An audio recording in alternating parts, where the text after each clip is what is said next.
The great hall of the Concordia station was built to make visitors feel small. Its ceiling rose so high that clouds of mist gathered near the top. 12 species had sent their representatives here, and they sat in a wide circle. Looking down at the human delegation like judges watching criminals, Ambassador Yun stood at the center of this circle. She was 53 years old, with gray streaks in her black hair and eyes that had seen too much death. Behind her sat 7 other humans, all dressed in simple dark clothes. They did not speak. They barely moved. 3 months ago, the Kellan Empire had burned the colony world of New Sol. Their warships had appeared without warning and fired on cities, filled with families, schools, hospitals, farms. The attack lasted 6 hours. When it ended, 4.2 million humans were dead. The Kellans claimed it was a mistake. They said their fleet commander had received false information about human weapons. They said they were sorry now. The Galactic Assembly had called this meeting to discuss peace. Counselor Brel, the tall and pale leader of the Orvani species, stood at the highest platform. He looked down at Hannah with something close to boredom. "We have reviewed the situation," Brel said. His voice echoed through the hall.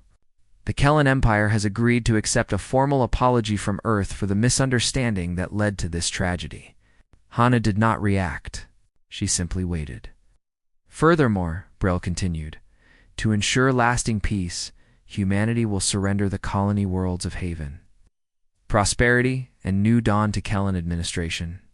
You will reduce your fleet to 30% of its current size, and you will pay compensation to the Kellan Empire for the cost of their military operation." A soft murmur of approval rippled through the assembly. The other species nodded.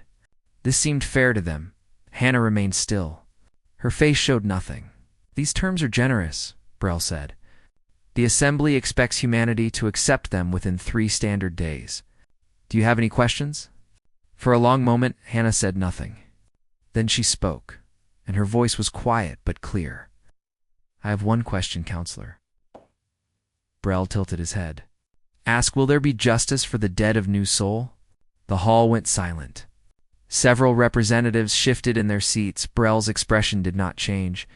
"The Kellan Empire has expressed regret for the loss of life.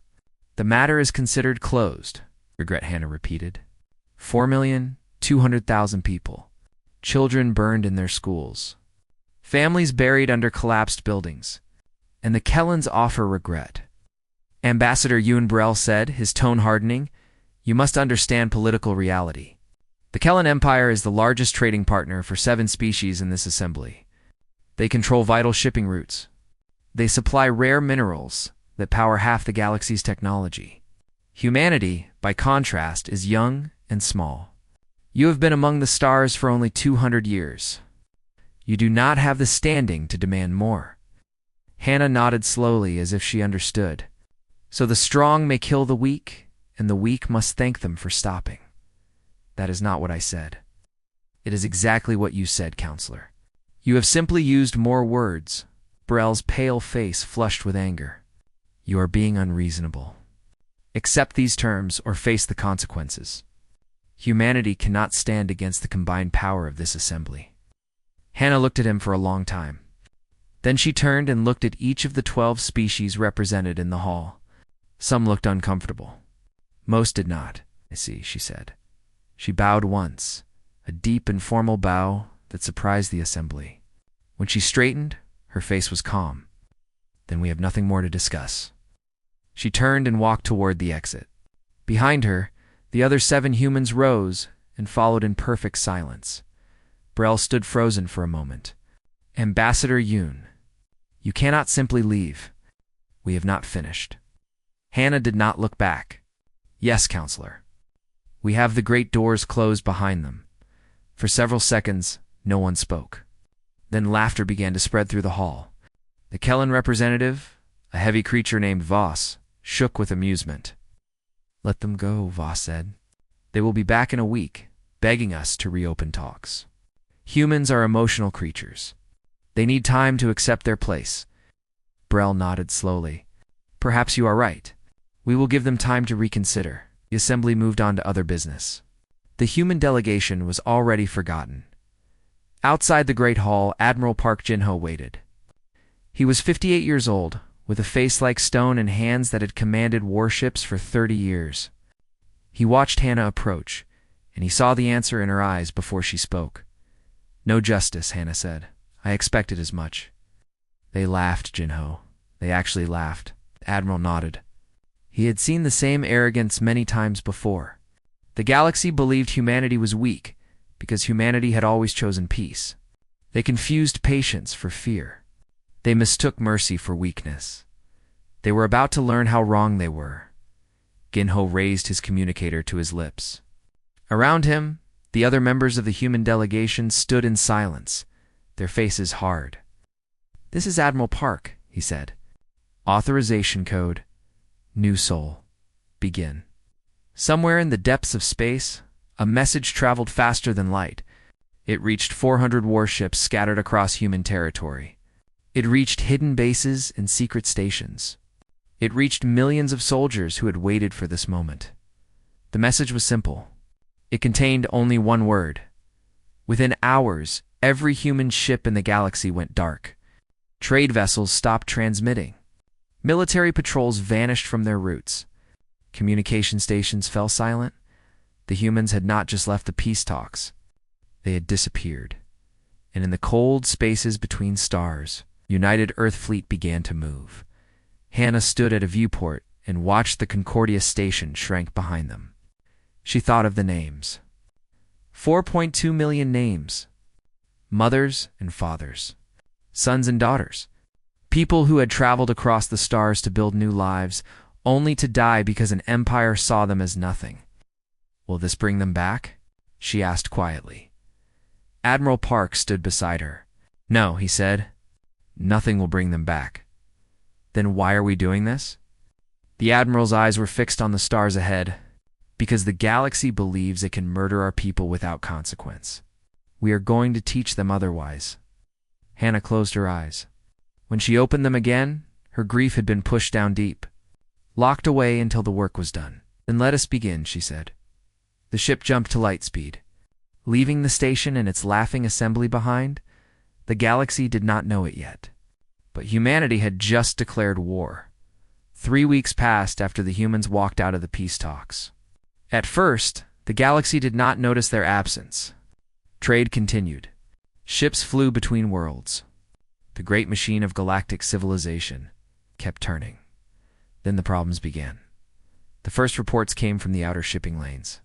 Cargo vessels that usually carried human goods stopped arriving. Ports that depended on human freighters found their docks empty. Communication channels that connected to human space returned only static. Trade Minister Voss sat in his office on the Kellen homeworld and read the reports with growing annoyance. Human agricultural products supplied 12 systems. Human technology components were built into half the machines in Kellen factories. Human medical supplies kept hospitals running on dozens of worlds. All of it had stopped. "Find them," Voss ordered his aides. "Send scouts to their colony worlds. Demand they resume trade immediately." The scouts were sent. They did not return. Voss told himself this was nothing. Humans were stubborn, but they were not stupid. They needed galactic trade as much as anyone. They would come back to the table soon, ready to accept whatever terms the assembly offered. He kept telling himself this, even as the weeks stretched on and the silence continued. Far from Kellen's space, the dark void between star systems, Captain Beak Minji sat in the command chair of the stealth destroyer Silent Dawn. Her ship drifted without power, completely invisible to any sensor. Around her, 47 other human warships waited in the same darkness. Mingi was 34 years old, small and quiet, with short black hair and steady hands. She had joined the fleet 12 years ago because she believed in protecting people. After New Soul, she believed in something else. "Status report," she said. Lieutenant Kong Do-yan looked up from his console. He was young, barely 25, with nervous energy that he struggled to control. "All ships holding position, Captain. No detection from enemy sensors. We are invisible." Invisible. That was the gift Dr. Shin-Yonji had given them. Her ghost drive technology allowed human ships to mask every emission, every signal, every trace of their existence. A ship running on ghost drive was nothing more than a shadow in the void. You could fly within a kilometer of it and never know it was there. The Kellans had powerful fleets. They had massive warships with devastating weapons. But they could not fight what they could not see. Mingy checked the time. Stand by for Phase 2 orders. The crew waited in silence. They had been waiting for 3 weeks, drifting in the cold and the dark, eating rationed meals and sleeping in shifts. None of them complained. Every person on this ship had lost, someone on New Sol. Every person wanted the same thing. The communication panel flickered. A single encrypted message appeared. Phase 1 complete. Proceed to Phase 2. Targets assigned. Mingy read the target list. 3 Kellan supply stations at the edge of their territory. Why? These stations fed fuel and ammunition to the warships that had burned New Sol. Lieutenant Kong, she said. Plot approach vectors to the first target. Keep us dark until we reach optimal range. Captain, the silent dawn began to move, still invisible, still silent, cutting through space like a knife in the night. On the Kellan homeworld, Trade Minister Voss attended a celebration. The occasion was the anniversary of expansion, a holiday marking the day the Kellan Empire had conquered its first neighbor species. The great hall was filled with music, food, and laughter. Voss stood near the center, surrounded by admirers. He had just given a speech about the bright future of the Empire. He had joked about the human tantrum and how the young species would soon learn its place. Everyone laughed. Everyone agreed. Humans were nothing to worry about. At midnight, Voss received an urgent message. He excused himself and found a quiet corner to read it. Supply Station 7 had been destroyed. No warning, no attack detected. Just an explosion that killed everyone aboard and scattered debris across 1 billion kilometers. Voss stared at the message. His hands began to shake. Before he could respond, another message arrived. Supply Station 12 was gone. Same pattern. No warning, no survivors. Then a third message. Station 20-3. Voss ran from the celebration hall. Behind him, the music continued to play, and the guests continued to dance. Unaware that the war had already begun, the human ships struck without pattern or logic that the Kellans could understand. One night, a military shipyard would explode. The next week, a communication relay would go dark. Fuel depots, sensor arrays, ammunition stores, all of them burning. And not a single human ship ever appeared on any scanner. High Commander Drell stood before a tactical display and watched his empire bleed. Red markers covered the map, each one representing an attack. There were hundreds of them now. How is this possible? He demanded. Where are they coming from? His officers had no answers. They had sent patrol fleets to guard every important location. The patrols found nothing. The attacks continued. They are ghosts, one officer whispered. They strike and vanish like they were never there. There are no ghosts, Drell shouted. There are only ships, and ships can be found and destroyed. Find them. But the patrols found only empty space and sensor echoes that led nowhere. Captain Beak. Mingy watched the Kellan fuel depot burn from a safe distance. Her ship was already moving away. Ghost drive engaged, invisible, and untraceable. Good hits on all targets, Lieutenant Kong reported. The depot is completely destroyed. Estimated Kellan losses, 40,000 tons of military fuel and 300 personnel. Mingy nodded. She felt no joy in the killing. These were not the ones who had ordered New Sol to burn. They were soldiers following orders just like her. But they served an empire that had murdered millions and laughed about it. They were part of a machine that needed to be broken. Set course for the next target, she said, and launched the beacon. A small device shot out from the silent dawn. It drifted toward the debris field, began to broadcast a message on all frequencies. The message was simple, just 4 words repeated over and over. New Sol remembers. Across the galaxy, The other species watched in growing fear. The Orvani closed their borders and declared neutrality. The Talani recalled their ambassadors from Kellan's space. The Mordeth quietly began negotiations with human representatives. Offering to share any information about Kellan military positions, the Galactic Assembly met in emergency session. Councillor Brell demanded that all species unite against the human aggression. "They are attacking without provocation," Brell declared. "They are terrorists. We must stop them together." The Assembly members looked at each other. None of them spoke. Finally, a Talani representative stood. "The humans have not attacked any of our ships or stations. They seem to be targeting only the Kellans. Perhaps this is not our war." Brell stared in disbelief. "You would abandon the Kellans?" "The Kellans killed 4 million humans and offered only regret. Now the humans are answering. This seems like a matter between them." One by one, the other species agreed. The Kellans had started this. Let them finish it. High Commander Drell received the news alone in his command center. The galaxy had abandoned them. They would face humanity alone. He looked at the tactical display, at the spreading red marks that showed his empire being cut apart piece by piece.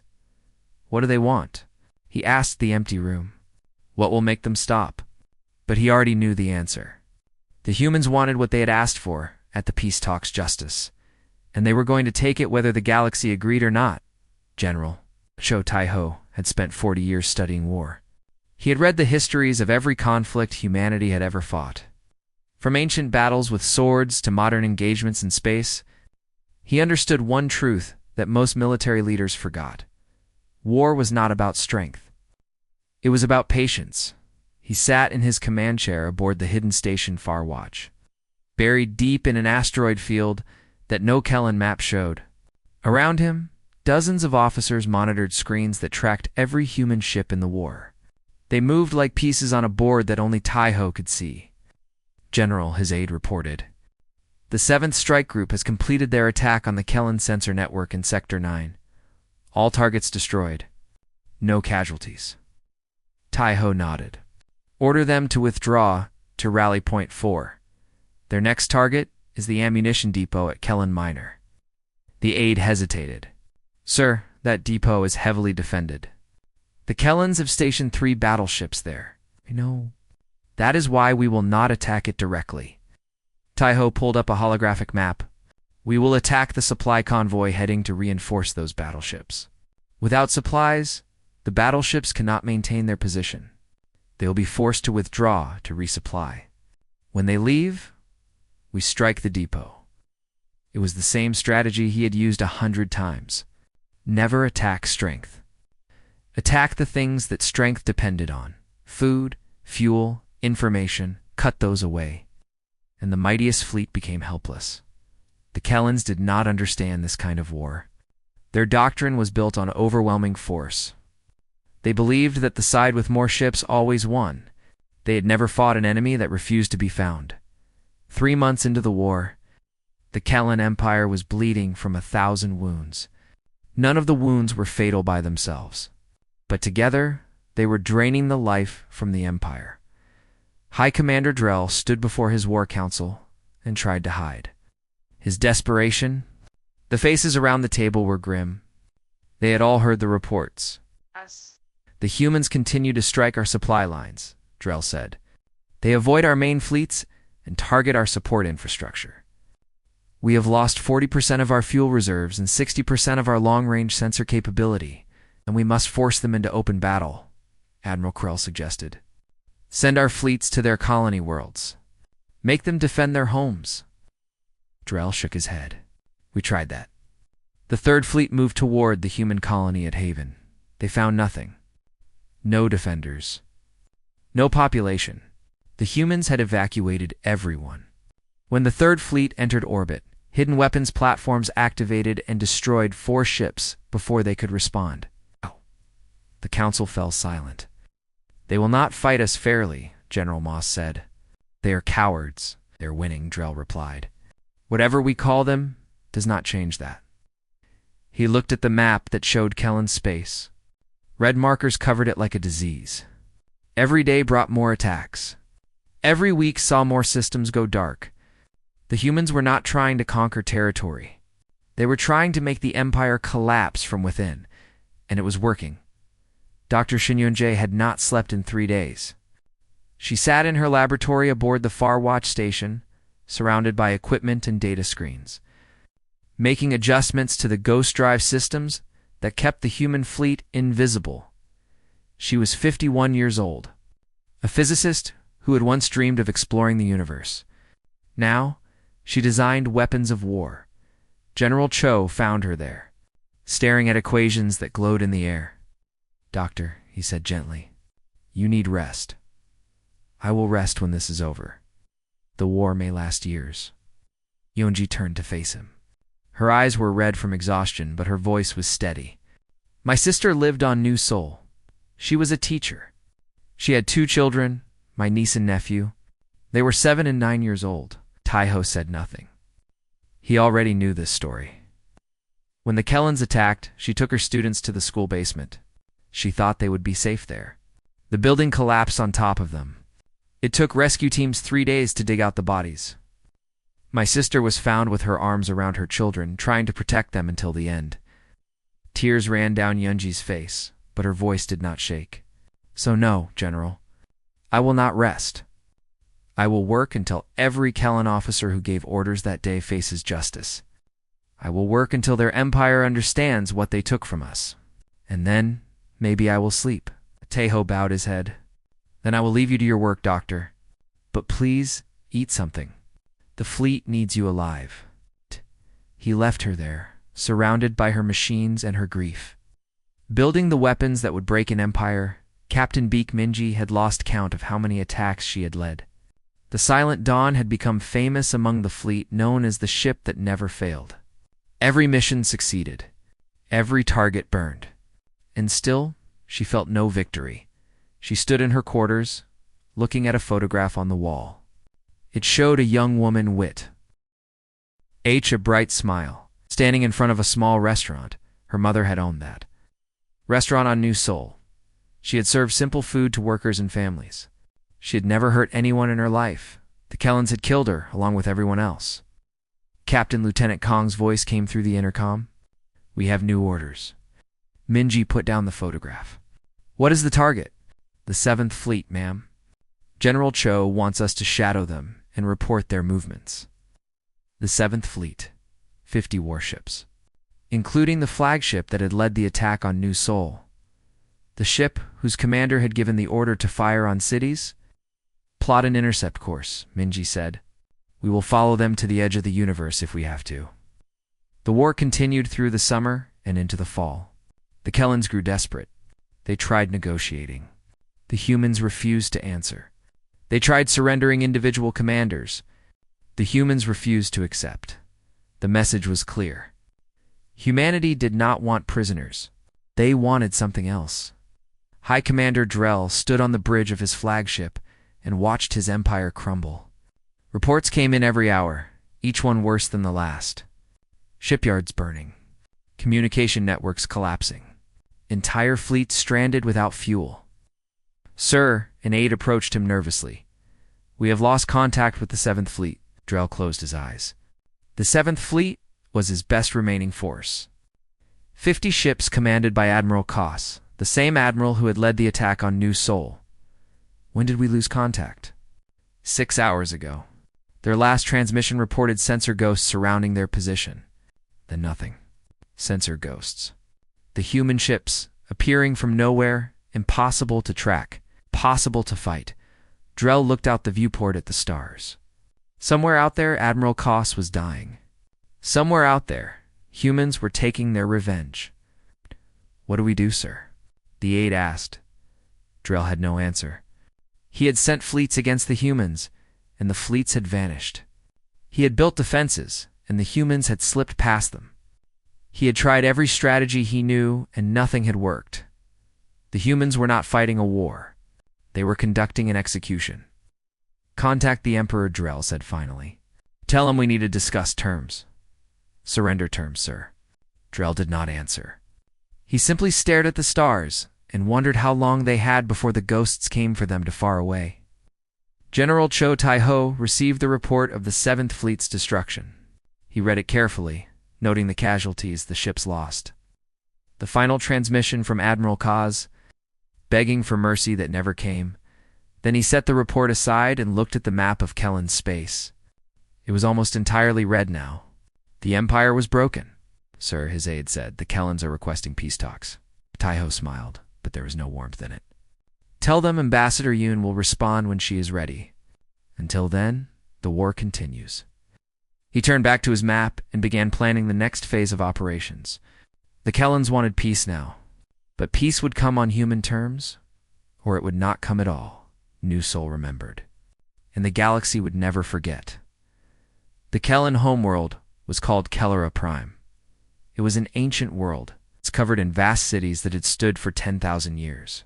1 billion Kellens lived there, secure in the knowledge that their empire was the greatest power in the galaxy. Now, they looked up at the sky and saw human warships. Admiral Park Jin-ho stood on the bridge of the United Earth flagship, Remembrance, and watched the planet turn below. His fleet surrounded Kellara Prime in a ring of steel and fire. 300 ships, more than the Kellens had ever seen in one place. "Status report," he said. "All ships in position, Admiral. Planetary defenses have been neutralized. We control all orbital space." Gin-ho nodded.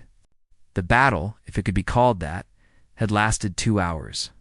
The Kellen home fleet had tried to fight, but human ships had appeared from every direction, materializing from the void like nightmares made real. The Kellens had not stood a chance.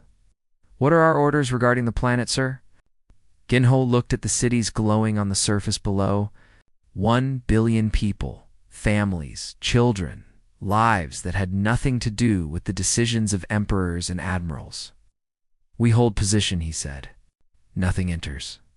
Nothing leaves. But we do not fire on the surface." "Sir, the Kellens bombarded New Sol. They killed millions. Some of the crew are asking why we do not return the favor." Jin-ho turned to face his officer. "Because we are not them. We fight for justice, not revenge. If we burn their cities, we become what we hate. The war ends when they surrender, not when we become monsters." The officer saluted and returned to his station. Gin-ho stood alone, watching the planet. Somewhere down there, Emperor Kellen IV was making a choice. He could surrender and face judgment, or he could refuse and watch his people starve as the blockade cut off all supplies. Jin-ho hoped the emperor would choose wisely. He did not want to watch another world die. In the imperial palace, Emperor Kellen IV sat in darkness. The lights had failed hours ago when human ships destroyed the orbital power stations. Emergency generators kept basic systems running, but the palace felt cold and dead. His advisors had fled. His generals had surrendered. He was alone with his choices. A communication screen flickered to life. A human face appeared. Ambassador Yoon Hana looked the same as she had 6 months ago at the peacetalks.com, patient, unmoved. "Emperor Kellen," she said, "I believe you wanted to discuss terms." The emperor stared at her. He had never spoken to a human before New Sol. He had never thought them worth speaking to. "What do you want?" he asked. His voice was hoarse. He had been crying, the same thing I asked for 6 months ago. "Justice for the dead of New Sol. I will give you anything. Right, Bunny, territory, weapons. Just lift the blockade. We do not want your money or your territory. We want the officers who ordered and carried out the attack on New Sol. We want them to stand trial for their crimes. We want your empire to pay reparations to the families of the dead. And we want your military reduced so that you can never do this again. You are asking me to destroy my own empire. Your empire destroyed itself when it chose to murder 4 million people and laugh about it. We are simply finishing what you started." The emperor was silent for a long time. Outside his window, he could see the lights of human ships in the sky. They had come so far, these young creatures from a small world. They had seemed so weak, he understood now. They were not weak. They had simply never had a reason to show their strength. "If I refuse, Then the blockade continues. Your people have food for perhaps 2 months. After that, they will begin to starve. We would rather not see that happen. But the choice is yours. The emperor closed his eyes. He thought of his ancestors, who had built an empire through conquest and cruelty. He thought of his children, who would inherit nothing but ashes if he refused. How long do I have to decide? 72 hours. After that, Admiral Park will begin reducing your orbital infrastructure, not the planet itself. We are not murderers, but everything in space will be destroyed. You will be trapped on your world forever. The screen went dark. The Emperor sat in the silence and felt the weight of 10,000 years pressing down on him. Admiral. Park received the surrender 60 hours later. The Emperor appeared on every screen in the galaxy. He looked old and broken as he read the terms of surrender. Complete disarmament. War crimes, tribunals, reparations, the dissolution of the Empire's central authority. When he finished reading, he signed the document with a trembling hand. Behind him, through the windows of his palace, human ships filled the sky. Ambassador Yunhana watched the broadcast from the conference room of the Remembrance. Around her, officers and diplomats celebrated quietly. They had won. The war was over, but Hannah did not feel like celebrating. She thought of the names. 4.2 million names. People she had been supposed to protect. People who had trusted the government to keep them safe. People who had died because the galaxy had decided human lives were worthless. No victory could bring them back. No surrender could heal the wound. Admiral Park found her there, standing by the viewport, watching Kellara Prime turn below. "It is done," he said. "Is it?" Hannah asked. "The killing is done, perhaps, but the work is just beginning." "What work?" "Building a peace that lasts. Making sure this never happens again. Not to us, not to anyone." Park nodded slowly. "The tribunals will take years." "Yes, and every day the galaxy will watch us conduct them with fairness and law. They expected us to burn cities and slaughter prisoners. They expected us to be as savage as they believed us to be. Instead, we will show them something else." "What is that?" Hannah turned to face him. Her eyes were dry, but her voice was heavy with grief. "That we are better than they thought.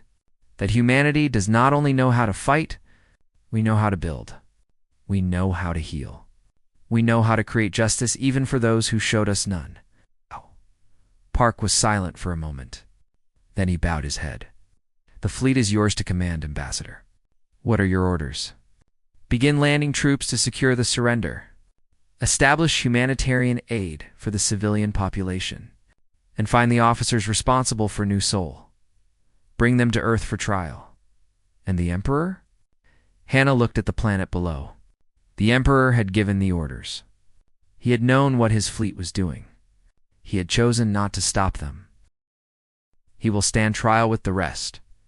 No one is above the law, not even emperors. She turned and walked away, leaving Park alone with the stars. The war was over. But Hannah knew the hardest part was just beginning. Anyone could win a war through strength.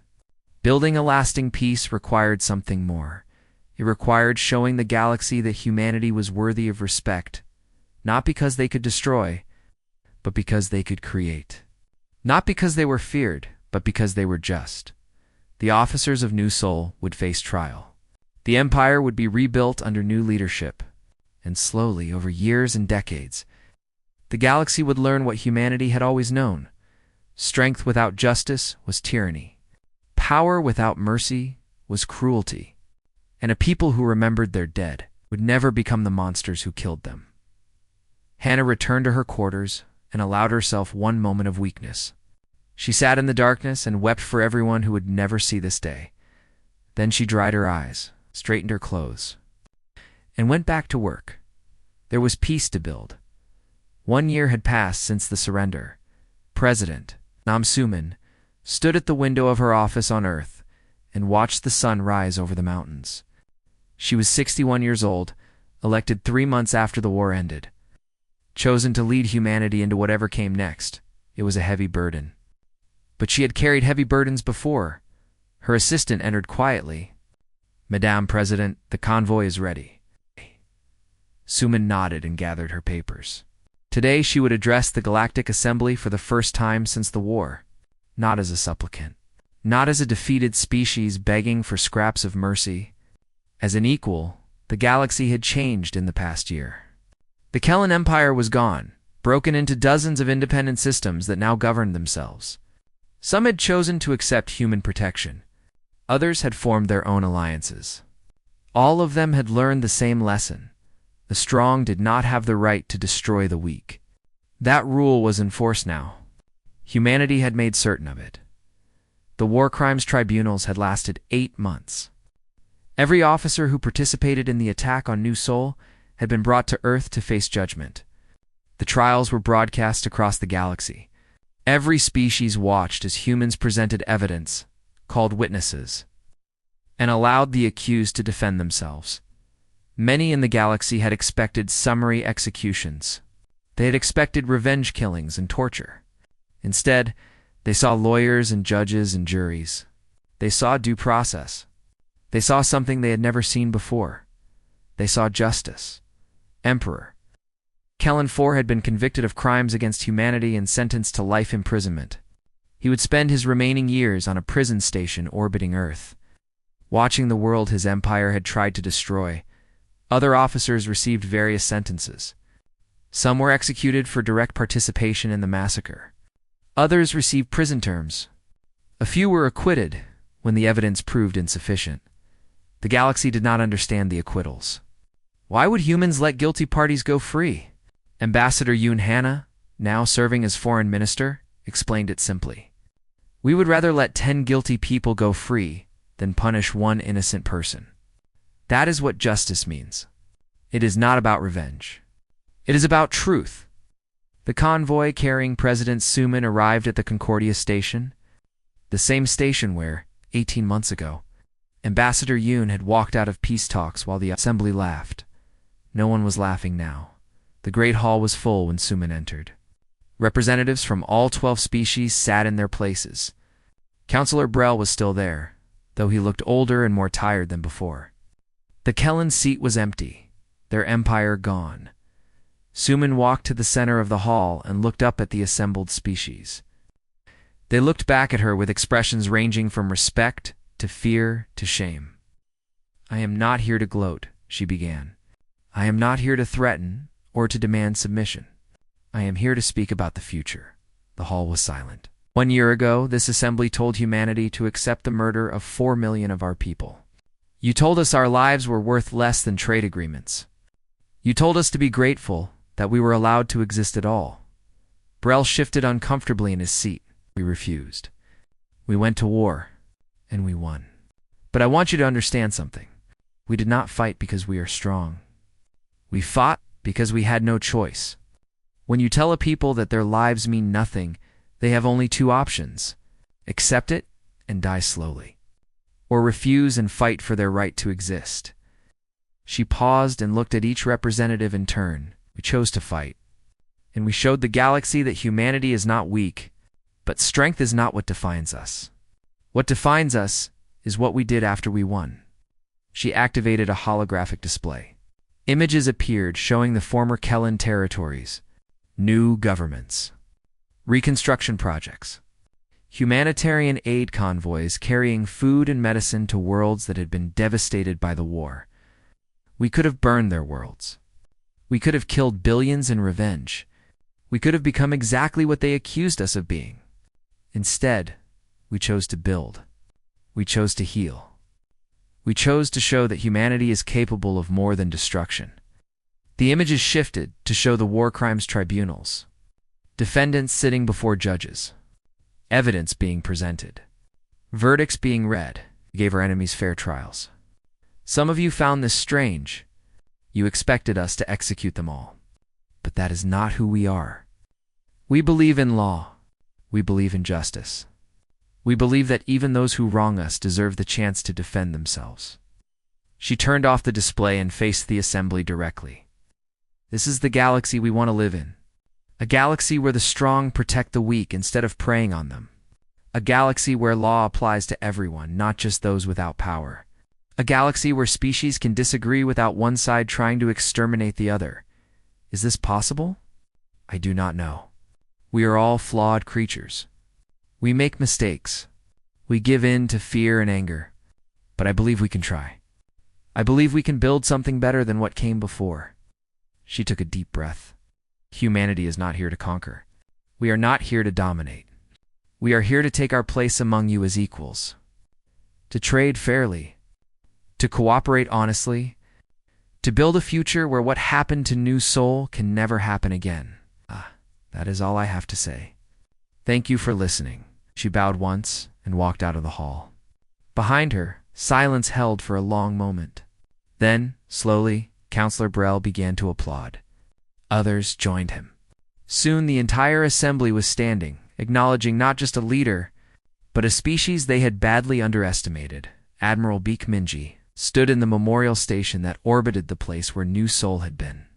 The station was shaped like a ring, a vast garden at its center, where trees from Earth grew around reflecting pools. The walls were covered with names. 4.2 million names carved into black stone that would last forever. Visitors from dozens of species walked slowly through the garden, reading the names. Trying to understand the scale of what had been lost, Minji had been promoted after the war. She commanded a battle group now, responsible for protecting the former Kellan territories during the reconstruction. It was important work.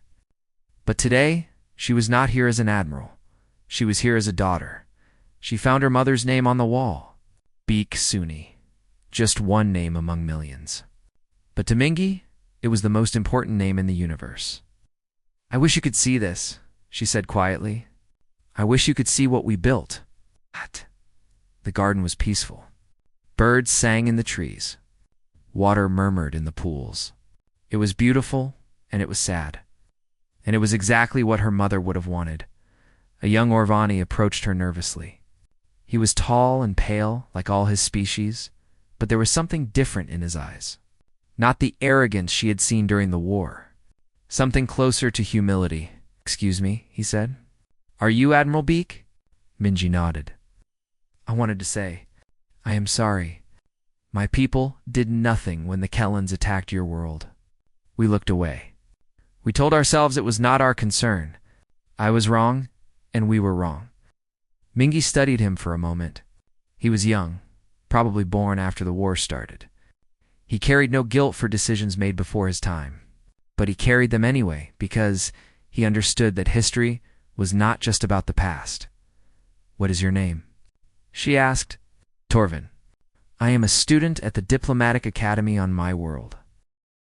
Why are you here, Torvin? To learn. To understand. To make sure I never become the kind of person who looks away when others suffer. Minji looked at her mother's name, then back at the young Orvani. Then you have already learned the most important lesson, she said. The universe is vast and cold. The only warmth in it comes from us. From the choices we make, from the things we choose to care about. She placed her hand on the wall, touching her mother's name one last time. Remember the dead, she said. But more importantly, protect the living. That is the only way any of this means anything. Torvin bowed deeply. I will remember, Admiral. I promise. He walked away, leaving Minji alone with the names and the trees and the sound of water. She stayed for a long time, saying goodbye to her mother, to her past, to the person she had been before the war. When she finally left, she felt lighter somehow, not healed. She would never be fully healed, but ready to move forward, ready to build the future her mother would have wanted. Outside the station, the stars burned cold and bright. Somewhere out there, human ships patrolled the borders of known space, protecting worlds that had once feared them. Somewhere out there, scientists explored new systems and diplomats negotiated. New treaties and children learned about history so they would not repeat it. Humanity had taken its place among the stars, not as conquerors, not as victims. As survivors who had turned their grief into purpose, and their anger into justice. The galaxy would never forget New Soul. That was the promise carved. into the memorial walls and written into the laws that now govern known space.